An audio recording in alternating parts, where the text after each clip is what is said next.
Inilah kisah Fatimah, sufi perempuan dari Naisabur. Fatimah adalah salah seorang sufi perempuan yang hidup semasa dengan Zunnun al-Misri. Ia berasal dari Naisabur, Khurasan. As-Sulami dalam kitabnya tentang perempuan-perempuan sufi mengatakan, Fatimah adalah seorang ahli makrifat terbesar, sehingga Abu Yazid al-Bustami memujinya. Zunnun al-Misri meminta pendapatnya tentang berbagai permasalahan. Dikisahkan suatu ketika Fatimah mengirim hadiah kepada Zunnun al-Misri, tetapi hadiah tersebut dikembalikan oleh Zunnun al-Misri sambil berkata, menerima hadiah dari perempuan adalah tanda kehinaan dan kelemahan. Kemudian Fatimah menjawab, tidak ada sufi di dunia ini yang lebih hina daripada orang yang meragukan motif sufi lainnya. Dalam artian, seorang sufi sejati tidak melihat penyebab sekunder, tetapi selalu mengacu pada pemberi yang abadi yaitu Tuhan. Dalam riwayat lain, diceritakan suatu ketika Zunnun al-Misri dan Fatimah bersama-sama berada di Yerusalem. Kemudian Zunnun al-Misri berkata, nasihatilah aku. Kemudian Fatimah berkata kepadanya, biasakanlah hidup jujur, dan paksalah dirimu dalam tindakan dan kata-katamu. Dalam riwayat yang lain, Zunnun al-Misri menjelaskan bahwa Fatimah pernah berkata, orang yang beramal demi Tuhan, sementara berkeinginan menyaksikannya adalah seorang makrifat, sedangkan orang yang beramal dengan harapan Tuhan akan memperhatikannya adalah seorang yang beriman tulus. Zunnun al-Misri juga beberapa kali memuji Fatimah, beliau mengatakan, aku belum pernah melihat seseorang yang lebih utama daripada seorang perempuan yang aku temui di Makkah, yang bernama Fatimah an-Naisaburiyah. Dia biasa membicarakan berbagai permasalahan yang berkenaan dengan makna Al-Quran, dengan cara yang mengagumkan. Dia adalah wali dari sahabat-sahabat Allah dan dia juga guruku.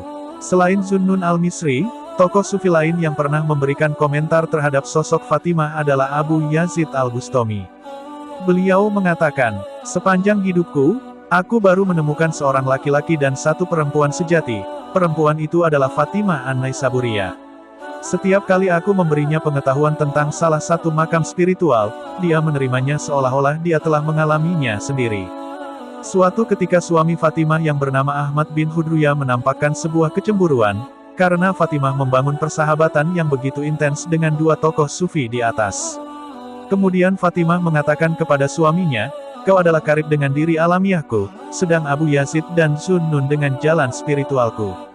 Selain itu, sosok perempuan sufi ini merupakan sosok yang mempunyai keteguhan hati, independen, percaya diri, dan begitu mendalam dalam mempelajari tradisi-tradisi tasawuf. Fatimah adalah sosok perempuan sufi yang menonjol di antara perempuan sufi yang menikah. Keberadaan sufi perempuan dari Naisabur ini, menunjukkan bahwa para perempuan sufi tidak semuanya menjalani hidup dengan tidak menikah. Sebuah pernikahan yang dilakukannya, juga tidak membuatnya abai dengan jalan spiritual. Dia menjalani perannya sebagai seorang istri, dan pejalan rohani dengan baik. Di mana dua hal tersebut berjalan bersamaan, dan tak saling menghapuskan satu sama lainnya. Bahkan dia juga akhirnya menjadi pembimbing spiritual bagi suaminya. Dalam hidupnya, sufi perempuan ini menghabiskan waktunya untuk beribadah di Makkah, dan juga kadang di Yerusalem dan kembali ke Makkah sampai akhir hayatnya. Sufi perempuan ini wafat pada 232 Hijriah.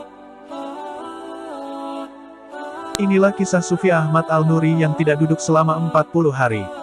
Ahmad al-Nuri, nama lengkapnya Ahmad bin Muhammad al-Nuri. Al-Sulami dalam Tabakat al-Sufiyah mengatakan bahwa Ahmad al-Nuri ini lahir dan tumbuh di Baghdad, akan tetapi memiliki garis keturunan dari Khurasan. Ahmad al-Nuri berteman baik dengan Sari al-Sakati. Dalam catatan Farududdin Attar, Ahmad al-Nuri juga merupakan murid dari Sari al-Sakati. Sematan al-Nuri di belakang namanya menurut Ibnu Mulkan dinisbatkan pada daerah Nur, wilayah kecil antara Bukhara dan Samarkand. Dikatakan juga bahwa al-Nuri yang dimaksud adalah karena husnu al-waji, wajahnya tampan. Ahmad al-Nuri wafat di tahun 294 Hijriah. Dalam Tazkiratul Aulia, dikatakan bahwa selama 20 tahun Ahmad al-Nuri sehari-harinya selalu menyedekahkan roti kepada orang miskin. Setiap hari ia berangkat dari rumah menuju pasar dengan berbekal beberapa roti, lalu Ahmad al-Nuri menyedekahkan roti itu kepada orang-orang miskin yang ia temui sepanjang perjalanan. Dalam kisah yang lain dalam hilyahnya Abu Nuaim, Ahmad al-Nuri pernah selama 40 hari tidak duduk kecuali saat salat, sehingga kedua kakinya bengkak. Kisah ini dituturkan oleh Abu al-Faraj dari Ali bin Abdurrahman. Suatu hari Ali bin Abdurrahman berkunjung kepada Ahmad al-Nuri. Ali bin Abdurrahman melihat kedua kaki Ahmad Al-Nuri bengkak, kemudian bertanyalah Ali kepada Ahmad Al-Nuri, apa yang terjadi pada kakimu? Suatu ketika nafsuku ingin sekali memakan kurma, namun hati kecilku menolak keinginan itu. Namun nafsu dalam diriku bergejolak, sehingga aku membeli kurma lantas memakannya, terang Ahmad Al-Nuri.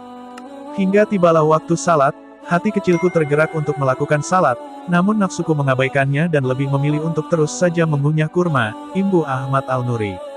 Ahmad Al-Nuri merasa telah berdosa karena telah menuruti nafsunya dan mengabaikan waktu salat. Ahmad Al-Nuri lantas bersumpah, demi Allah aku tak akan duduk selama 40 hari. Sumpah itulah yang menyebabkan kedua kakinya bengkak, hal itu dilakukan karena rasa bersalahnya yang lebih mendahulukan nafsu daripada segera salat. Berikut kata-kata mutiara dari Ahmad Al-Nuri. Barang siapa menggapai cintanya, maka dia akan merasa bahagia dengan kedekatannya, dan barang siapa diusulkan, disampaikan pada yang dicinta Allah, maka dia, Allah, telah memilihnya di antara para hamba. Inilah kisah Sufi Syah Al-Kirmani yang tidak tidur selama 40 tahun. Syah Al-Kirmani, nama lengkapnya Syah bin Syuja, memiliki kunyah Abu Al-Fawaris. Dalam Tazkiratul Aulia, dikatakan ia adalah anak dari seorang raja, tidak disebutkan raja siapa dan di mana kerajaannya. Al-Kirmani di belakang namanya menunjukkan ia berasal dari Kirman, sebuah daerah yang dalam Mujam Al-Buldan selatannya berbatasan dengan Laut Persia, dan utaranya berbatasan dengan Khurasan. Ibnu Al-Jauzi menginformasikan bahwa kematian Syah Al-Kirmani sekitar tahun 299 Hijriah. Fariduddin Al-Atar dalam Tazkiratul Aulia, menginformasikan bahwa Syah Al-Kirmani pernah selama 40 tahun tidak tidur. Tentunya kejadian-kejadian semacam ini khariqul adah, di luar dari keumuman manusia, dan tentunya terjadi atas kehendak Allah. Dikatakan Syah Al-Kirmani ini memakai celak, bukan sembarang celak, melainkan Syah Al-Kirmani memakai garam sebagai celak di kedua matanya, hingga matanya menjadi merah menyala bak darah.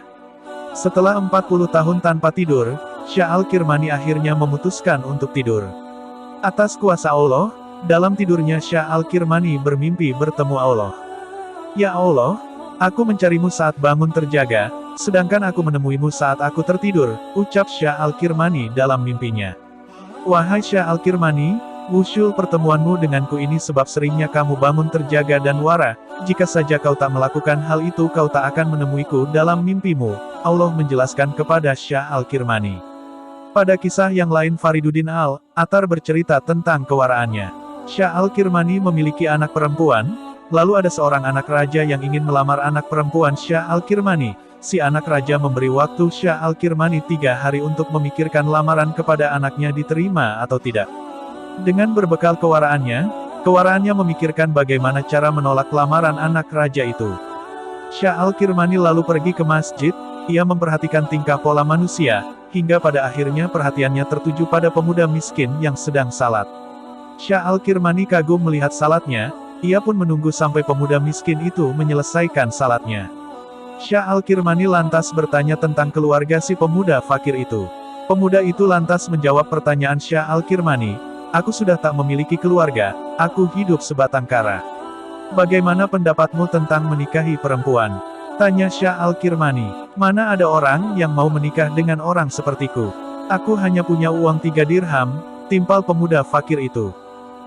Aku akan menikahkanmu dengan 3 dirham yang kau punya, sekarang belilah 1 dirham untuk roti, 1 dirham lagi belikan daging, dan sisanya belikan wewangian, perintah Syah Al-Kirmani kepada pemuda itu. Berangkatlah pemuda miskin itu membeli semua keperluan tadi, lantas dinikahkanlah anak perempuan Syah Al-Kirmani dengan pemuda miskin. Demi menjaga kewaraannya Syah Al-Kirmani rela menolak lamaran anak raja dan menikahkan putrinya dengan pemuda miskin.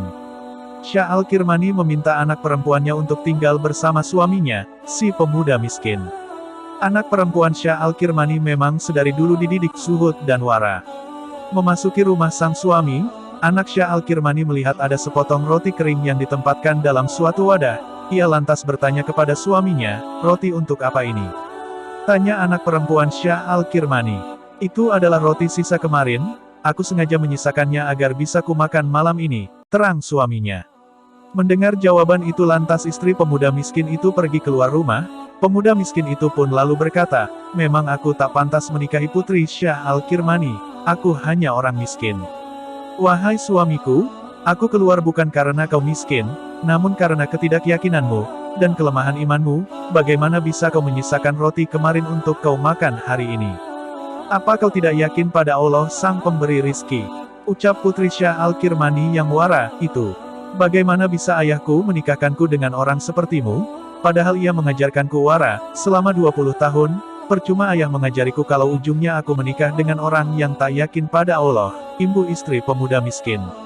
Wahai istriku, maafkan kehilafanku, ucap suaminya yang miskin itu. Baiklah suamiku, aku akan tetap bersamamu, dan jangan kau risau urusan makan, ucap Putri Syah Al-Kirmani kepada suaminya. Wallahu a'lam.